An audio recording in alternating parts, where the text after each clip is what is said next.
had the crayons in these wet wipe. Elle avait incarné une jeune femme presque impossible à tuer, une héroïne capable de tomber, de se briser, puis de se relever comme si la mort elle-même ne pouvait pas la retenir. Mais le 16 août 2026, Hayden Panettiere, elle, ne s'est pas relevée. Elle n'avait que 36 ans. Ce dimanche-là, une nouvelle inimaginable traverse Hollywood. Hayden Panettiere, l'inoubliable Claire Bennett de Heroes, mais aussi Juliette Barnes dans Nashville, est morte brutalement. Quelques heures plus tard, son père, Skip Panettiere, et son entourage confirment ce que beaucoup espéraient encore être une fausse rumeur. Dans un message bouleversant, sa famille évoque une femme lumineuse, une force de la nature qui avait apporté de l'amour et de la joie à ceux qui la connaissaient, mais aussi à ces millions de téléspectateurs qui l'avaient regardée grandir à l'écran. Car Hayden n'était pas simplement une actrice. Pour toute une génération, elle était un visage familier. Un visage que nous avions découvert presque enfant. Un visage qui, pendant des années, avait semblé incarner la jeunesse, l'énergie et surtout la résistance. Et c'est précisément ce qui rend la nouvelle si difficile à accepter. Dans Heroes, Claire Bennett possédait un pouvoir extraordinaire. Son corps pouvait se reconstruire après des blessures qui auraient tué n'importe qui. Hayden avait seulement 17 ans lorsque ce personnage l'avait propulsé au rang de star internationale. 20 ans plus tard, la réalité allait écrire une fin infiniment plus cruelle. Selon les premières informations communiquées après le drame, Hayden a été retrouvée inconsciente. Les secours sont intervenus, mais malgré leurs efforts, elle avait été déclarée morte. Puis une autre information tombe. Les premiers éléments de l'enquête ne montrent aucun signe évident d'acte criminel ni de circonstances suspectes. Mais alors, que s'est-il passé ? À ce stade, la cause exacte de sa mort n'est pas officiellement établie. Et presque immédiatement, les spéculations commencent. Certains se tournent vers son passé, vers ses années difficiles, vers l'alcool, les opioïdes, les hospitalisations, les blessures qu'elle avait elle-même accepté de raconter. Mais un passé douloureux n'est pas une preuve. Et réduire Hayden Panettiere à ses dépendances serait peut-être manquer l'essentiel de son histoire. Car derrière la disparition d'une star à seulement 36 ans se cache une question beaucoup plus troublante. Comment une enfant qui semblait avoir reçu toutes les chances possibles a-t-elle dû passer une si grande partie de sa vie adulte à essayer de se reconstruire ? Pour trouver le début de cette histoire, il ne faut donc pas commencer avec Heroes, ni avec Nashville, ni même avec les années les plus sombres de Hayden. Il faut remonter bien avant tout cela, avant la célébrité mondiale, avant Claire Bennett, avant que Hayden soit suffisamment âgé pour comprendre ce que signifiait être célèbre. Parce que lorsque Hollywood l'a remarqué, Hayden Panettiere était encore une enfant. Pour comprendre Hayden Panettiere, il faut oublier un instant la star de Heroes. Oublier les tapis rouges, les photographes, les couvertures de Hoche de magazine, et revenir au 21 août 1989, à Palisade, dans l'état de New York. Car lorsque Hollywood entre dans la vie de Hayden, elle est si jeune qu'elle ne peut même pas encore comprendre ce que signifie être célèbre. Très tôt, son visage apparaît dans des publicités. Puis viennent à main les séries télévisées, les castings, les studios, les répétitions. À l'âge où d'autres enfants découvrent simplement l'école et les jeux entre amis, Hayden apprend déjà une autre discipline. Regarder la caméra, retenir un texte, recommencer une scène jusqu'à ce qu'elle soit parfaite. Et elle possède quelque chose que les professionnels recherchent. Une présence. Un visage que l'on retient. Une étonnante assurance devant l'objectif. À seulement 11 ans, elle apparaît aux côtés de Denzel Washington dans Remember the Titans. Puis sa carrière continue de progresser avec des productions comme Raising Ellen ou Ice Princess. Vue de l'extérieur, l'histoire ressemble à un rêve. Une enfant talentueuse, des portes qui s'ouvrent, une carrière qui semble avancer presque naturellement. Mais des années plus tard, Hayden elle-même allait raconter une réalité beaucoup moins brillante. En 2022, lorsqu'elle décide de parler ouvertement de ses anciennes dépendances, elle revient sur son adolescence. Elle affirme qu'autour de l'âge de 15 ans, quelqu'un appartenant à son environnement professionnel lui aurait donné des comprimés avant certaines interviews et apparitions publiques, afin, selon son récit, qu'elle paraisse plus énergique. À l'époque, Hayden dit ne pas avoir compris ce que cela pouvait représenter. Elle était adolescente, et cette nuance change tout. Il serait trop simple d'affirmer qu'un seul événement explique les difficultés qui suivront. Une vie humaine n'est jamais une équation aussi facile. Mais une question demeure.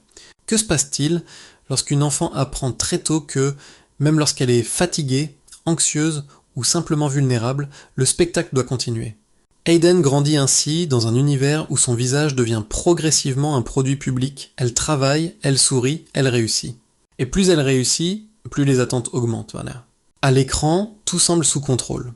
Mais dans la vie réelle, Hayden traverse les mêmes transformations, les mêmes doutes et les mêmes fragilités que n'importe quelle adolescente, avec une différence immense.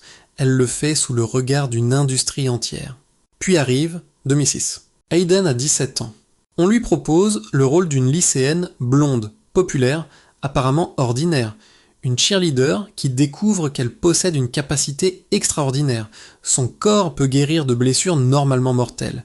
Son nom est Claire Bennett. Personne ne peut encore imaginer jusqu'où ce personnage va emmener Hayden. Parce que Heroes ne sera pas simplement une série supplémentaire dans sa filmographie. Ce sera une explosion. En quelques mois, la petite fille des publicités devient un visage connu dans le monde entier. Et tandis que Claire Bennett découvre qu'elle est presque indestructible, Hayden Panettiere va découvrir quelque chose de beaucoup plus dangereux, ce que signifie devenir une immense star avant même d'avoir 20 ans. En 2006, Hayden Panettiere a 17 ans lorsqu'elle apparaît pour la première fois sous les traits de Claire Bennett.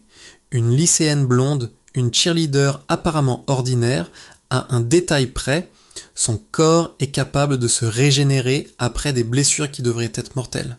Très vite, Heroes devient un phénomène. Et avec la série, le visage de Hayden voyage dans le monde entier. À un âge où beaucoup cherchent encore ce qu'ils veulent faire de leur vie, elle possède déjà ce dont rêvent des milliers de jeunes acteurs. La célébrité internationale, les interviews, les tapis rouges et un personnage immédiatement reconnaissable. Mais la gloire possède une étrange particularité.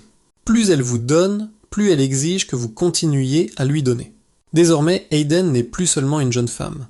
Elle était la fille de Heroes. Claire Bennett semble pouvoir survivre à tout. Elle tombe, se blesse, se relève. Et pendant plusieurs années, Hayden porte cette image d'une jeunesse presque invincible. Mais elle sait qu'une carrière construite sur un seul personnage peut devenir une prison. Elle doit donc prouver qu'elle peut être autre chose. Elle explore le cinéma et trouve notamment avec Kirby Reed dans Scream 4 un personnage très différent. Plus mordant, plus sombre, plus adulte. Hayden montre qu'elle peut quitter l'univers des super-pouvoirs sans disparaître avec lui, puis, en 2012, arrive un rôle qui va prendre une dimension presque troublante lorsqu'on connaît aujourd'hui son histoire. Juliette Barnes dans Nashville. Juliette est belle, talentueuse, ambitieuse, elle connaît le succès, les applaudissements et cette sensation grisante d'être désirée par le public. Mais lorsque les lumières s'éteignent, quelque chose se fissure. Derrière la chanteuse sûre d'elle se cache une femme beaucoup plus vulnérable. Et Hayden la joue avec une intensité remarquable. Avec le recul, il est difficile de ne pas remarquer le parallèle. Hayden aussi connaît cette étrange séparation entre l'image publique et la réalité privée. Devant les photographes, une star. Sur scène et à l'écran, une femme qui semble maîtriser son destin. Mais loin des caméras, sa vie devient progressivement beaucoup plus compliquée. Ce serait pourtant une erreur de réduire cette période à ses difficultés. Nashville confirme son talent. Hayden chante également pour la série et son interprétation de Juliette lui vaut une reconnaissance importante, notamment des nominations au Golden Globe. Elle a réussi ce que peu d'enfants stars parviennent à accomplir, devenir une véritable actrice adulte sans disparaître après son premier grand succès. Professionnellement, tout semble donc tenir. Mais dans sa vie privée, Hayden cherche autre chose.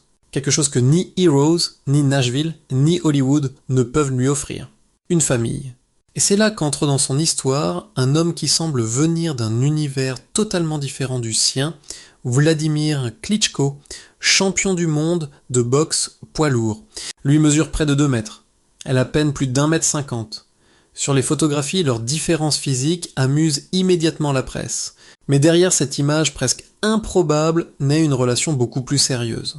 Ils s'aiment, se séparent, se retrouvent. Puis viennent les fiançailles.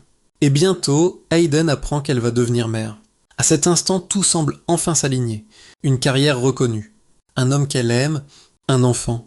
Peut-être même la possibilité de construire cette stabilité qu'elle cherche depuis si longtemps. En décembre 2014, leur fille, Kaya Evdokia Klitschko, vient au monde. Cela aurait pu être le début du chapitre le plus heureux de sa vie. Mais parfois, les périodes que les autres imaginent comme les plus belles sont précisément celles où commence une bataille invisible.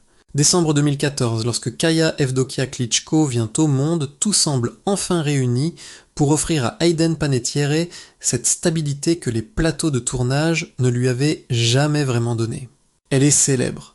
Sa carrière fonctionne. Elle partage sa vie avec Vladimir Klitschko, l'un des plus grands champions de boxe poids lourd de sa génération.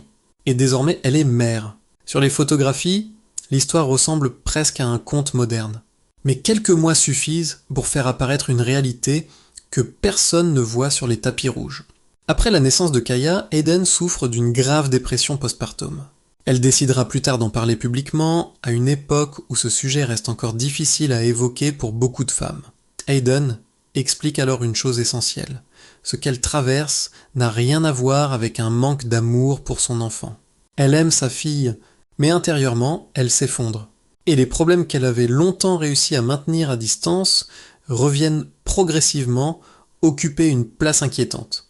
Des années plus tard, Hayden racontera ouvertement son rapport à l'alcool et aux opioïdes. Elle expliquera qu'avec le temps, ces substances étaient devenues des choses dont elle avait presque l'impression de ne plus pouvoir se passer. Cette fois, ce n'est plus seulement sa carrière qui est menacée, c'est son corps. Son état physique finit par se dégrader au point de nécessiter une hospitalisation. Hayden racontera notamment avoir souffert de jaunisse et reçu un avertissement très sérieux concernant l'état de son foie. La jeune femme que des millions de personnes avaient découverte dans le rôle d'une adolescente capable de guérir de presque toutes les blessures découvre alors une vérité autrement plus brutale. Dans la vraie vie, le corps possède ses limites. Elle cherche de l'aide, elle suit des traitements. Elle tente de reprendre le contrôle. Mais sa relation avec Vladimir ne résiste pas à toutes ces tempêtes. Le couple finit par se séparer. Et derrière cette rupture se trouve une décision infiniment plus douloureuse que n'importe quelle séparation amoureuse. Kaya va principalement vivre avec son père. Pour le public, il serait facile de regarder cette histoire de loin et de la réduire à une formule cruelle, une star en difficulté qui perd la garde de son enfant. La réalité racontée par Hayden est beaucoup plus complexe.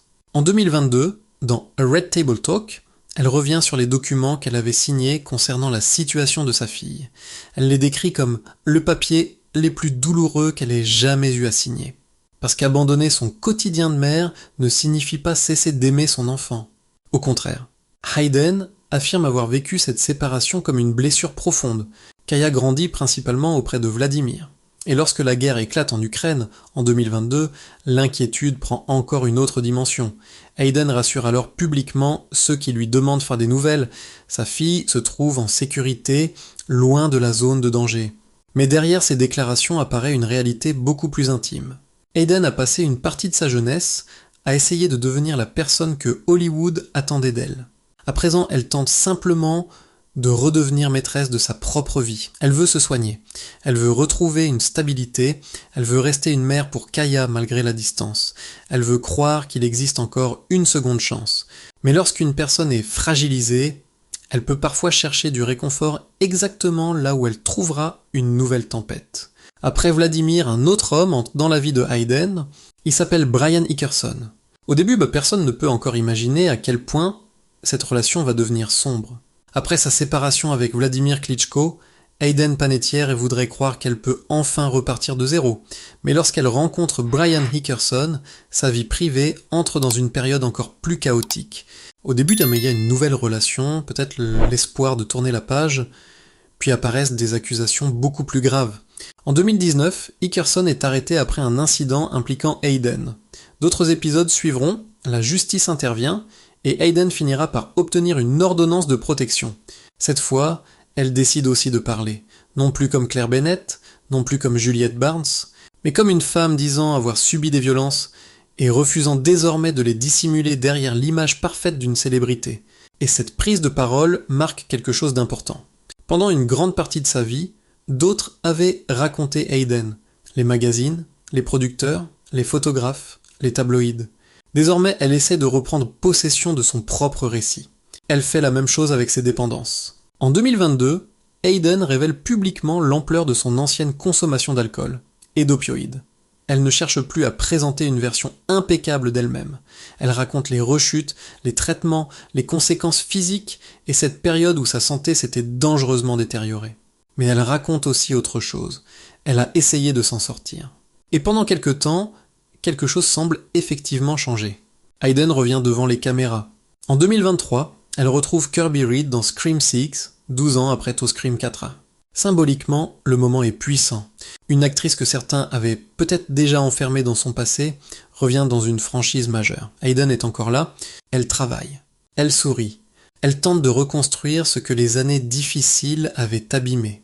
Puis, presque au même moment, la vie lui impose une épreuve qu'aucun programme de désintoxication et aucun retour professionnel ne peut réparer. Le 19 février 2023, son petit frère, Jansen Panettiere, meurt brutalement à seulement 28 ans.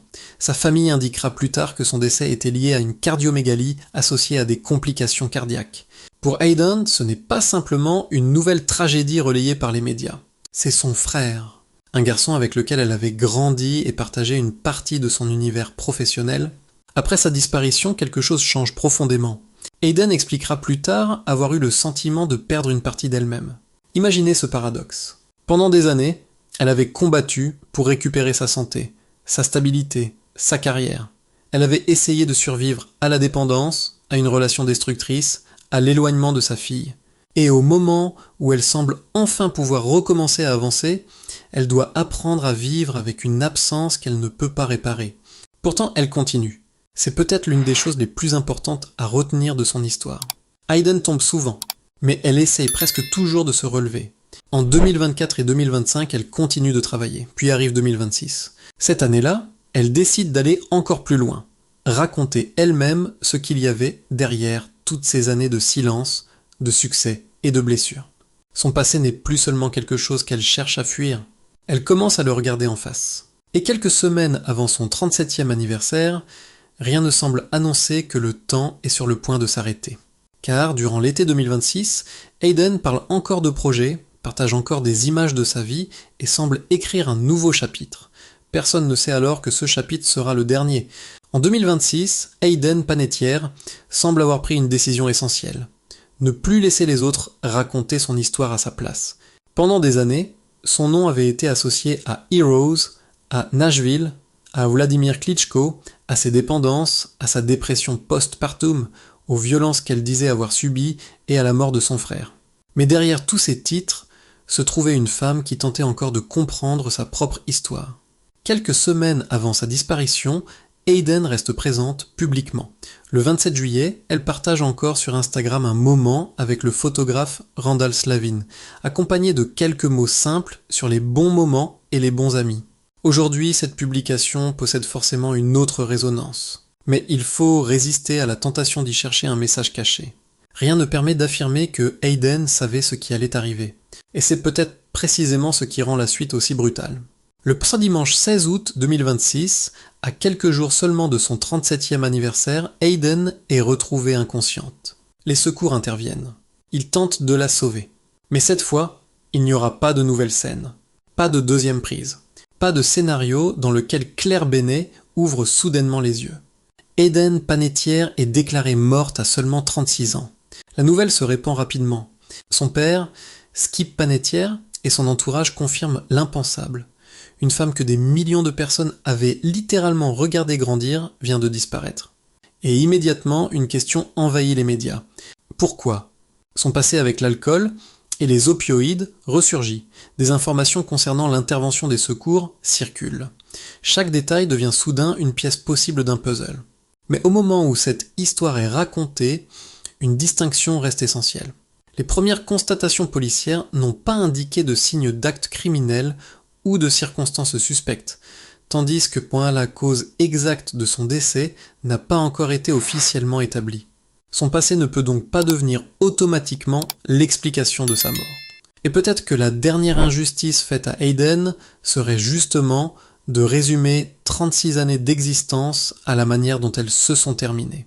Parce qu'avant ce 16 août, il y avait eu tellement d'autres Hayden, la petite fille qui travaillait déjà devant les caméras, L'adolescente de 17 ans qui découvrait soudain la célébrité mondiale.